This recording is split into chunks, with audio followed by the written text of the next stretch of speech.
దర్శన తన దర్శనానికి ఇంకా ఎన్నాళ్ళు కన్నీళ్లతో ఉండాలిలా తట్టుకోవడం కాదే నా వల్ల వయ్యారి పిల్ల గుక్క పట్టి ఏడుస్తూనే ప్రాణం నీ వల్ల తట్టుకోవడం కాదే నా వల్ల వయ్యారి పిల్ల గుక్క పట్టి ఏడుస్తూనే ప్రాణం నీ వల్ల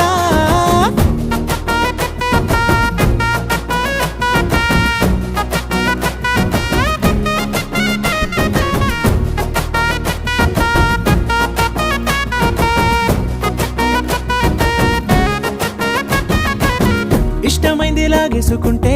చంటి పిల్లాడల్లాడినట్టే దిక్కు